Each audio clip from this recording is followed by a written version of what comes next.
When we're choosing a keyboard, it's not about how well it fits into the spreadsheet, it's about the win. We've all been there. You're holding an angle, you hit the key to the counter strafe, and the input lag feels just mushy. You miss the shot, you lose the round, and you're left wondering if your gear is actually holding you back. Today, we're looking at the board that claims to fix all of that, the MelGeek Centauri 80. Is it just a pretty desk ornament, or is it actually a competitive advantage? Straight out of the box, the Centauri 80 feels different. It's a flagship level build. It's got a minimalist, clean aesthetic that doesn't scream gamer too loudly. But once you power it up, those lighting effects hit different. This isn't just another mechanical keyboard, it's a Hall effect keyboard, which is the gold standard for competitive gaming right now. The standout feature here, the reason I wanted to test this, is the 3-in-1 control zone. You've got an OLED touchscreen, a stepless rotary knob, a custom function key all right there.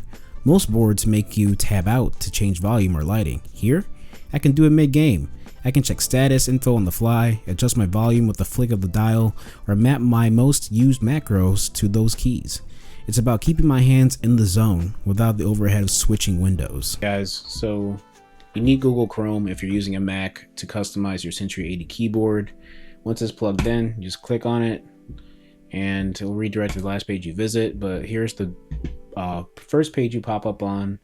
Here you have your basic customizations. I customized my Win Command key to be where it usually is for a Mac keyboard. So it used to be Alt Option. You can make it that, or you can click on it and customize it back to Command. I did that for the keys over here too, just so I can have like more of a Mac experience. Here you have super key tabs. You have SOD, DRT, Rappy, Snappy, DKS, macro keys, advanced. Go back to standard. You have extended functions. You have all these options that I think are more functional on a Windows computer, not so much on a Mac, because I've tried it. It doesn't really work that well, to be honest. Here you have the Mac operating system for on here. And I tried that on here as well. Doesn't really work. I mean, I can try to set this to desktop and see what that does. Yeah, it's not doing anything. So again, you can try with Launchpad. So Launchpad does work, so I guess maybe I'll do it for Launchpad. If I try to switch it to search, does that work? Search doesn't work. Voice for Mac, we can try that, see if that works. Okay, Siri does pop up. Maybe do I have to hold it?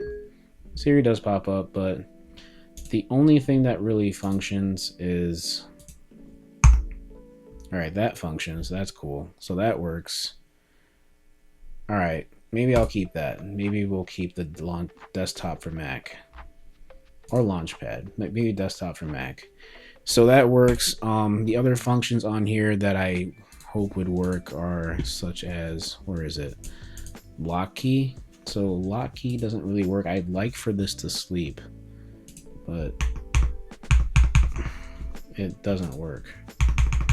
So sleeping doesn't work. Operating system, blah blah blah, extended functions, wake up, stop playback, my computer, search, homepage, ISO. I mean, power, I don't know if that will do anything.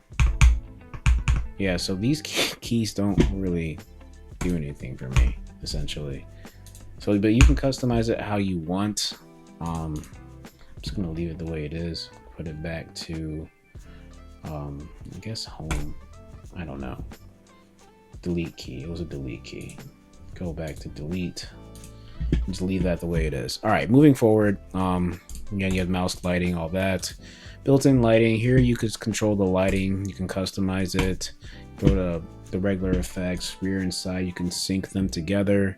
Super dock. This is where you can put a picture on your OLED screen on your keyboard.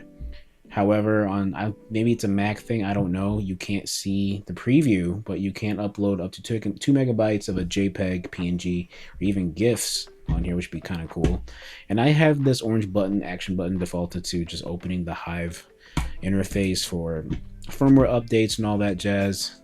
Here you have your rapid trigger buttons. You can customize it how you want with the actuations, adaptive actuations, dead zones. Again, I'm not a pro gamer, so I technically don't know what these mean, to be honest. I'm not gonna lie to you guys, but nonetheless, you can copy pro player profiles. Don't know who these people are, but if you're really into gaming, you probably do. And then you have these different switch settings that you can choose from. You can calibrate. And then you can go to settings for your online firmware updates. If you have a Mac, just click on it to see there's new updates, and that's pretty much it. Easy peasy. All right, so recording in the game again. I'm going to show you everything. So while you're using this MelGeek Centauri keyboard, you can switch the quick between profiles like here if you want to switch, and then just go right back into gaming. This is my first experience with a premium keyboard like this. I've never used anything like the MelGeek Centauri. I've had gaming keyboards in the past, but none of them have had this sturdy, heavy, premium build quality that comes with a nice braided white cable. I think the lighting effects on here, my favorite is the gradual. I do enjoy the fact that there's a light sidebar in the back. Very solid build. The keys are responsive. You can see how responsive these keys are, and when I stop the key, it's like very on point. So if I let go, she just stops moving altogether. Space bars active. Not a lot of keys to use with this in this game in particular. If I was playing something like Fortnite or Team Fortress, that'd be different, but nonetheless, it's a pretty solid experience, I'd say, when it comes to gaming with this keyboard. Yeah, leave a comment below if you've ever had a MelGeek keyboard or a keyboard that is of premium quality. But this is an expensive keyboard, though, mind you. I kept saying premium because it is premium. It's like, I believe, in the $300 range approximately. I'll leave a number on the screen, but nonetheless, if you are usually playing on a controller and you want to try mouse and keyboard and you got some money to spend, I would invest in this. Honestly, the OLED screen right here is a nice touch to put your favorite like anime characters or wallpapers or even GIFs you can put on there. So it's all pretty solid. This action button, you can map it to something else. If you're a Mac user, you can't use Safari. You have to use Chrome, and everything else is pretty much in that website on this hotkey right here on the orange button. And you can customize it to however you want it to be. And when I've tried that customization page, I really didn't know what I was doing, what anything really meant, because I'm not really a hardcore gamer like that. But nonetheless, this is a pretty solid experience, I'd say, if you want to try the whole mouse and keyboard gig. You can comment below, what do you think? Also, I'm sorry I'm not doing anything really in this game, because I don't know what I'm doing per se. So yeah, Shadow of the Tomb Raider, don't know what I'm doing. Don't want to waste any more time talking to you guys and showing the same screens. I'm really lost. I don't know where I'm going. So, just collecting shrooms, I guess. But yeah.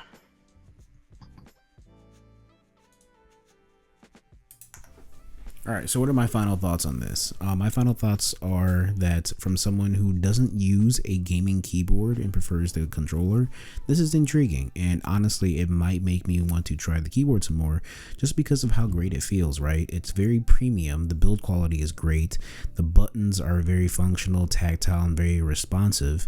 The keyboard looks great when it lights up and all those little effects that it has. You can personalize it with the wallpapers on there and GIFs and make it your own. You have different profiles you can quickly switch in between with that little knob on there. You have a hotkey that you can customize. You can go on their website for firmware updates just like that, and snap of a finger essentially, and customize everything. Very seamless integration with the software, the Hive software. So really good on MelGeek with that, how they handled that with the updates and customizations by just going to a website instead of downloading a whole separate application.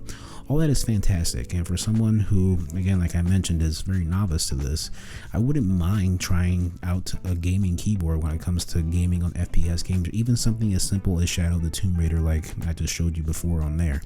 Now, would I use this for gaming, for something like fight games like Xenoverse or something like that? I don't even know if that's an option, but probably not, because I'm not that great at those games even with the gaming controller, so I can't imagine with a gaming keyboard. But for FPS games like shooting games, something like that. You could get used to it. Typing on it, you get used to it eventually, especially if you're coming from a Logitech keyboard, the MX keys for example. You get used to the mechanical touch and tactile responsiveness because they are very responsive buttons. But nonetheless, I don't think my typing on there has suffered when it comes to just word processing and whatnot. For scripting, I don't really script, but like just documentation for my other jobs that I do during the day. So yeah, leave a comment below what you think of the MelGeek Centauri80 keyboard. I think it's pretty cool. Shout out to MelGeek for sending this out to me for my honest thoughts and opinions on it. So yeah, let's talk about in the comments below. And thanks again for watching. Road to 100K. We're at 61K subscribers, so shout out to y'all for the support. Thank you very much for sticking with me in these, I think 5 years I've been doing YouTube now. So yeah, all right, catch you guys in the next one. Peace.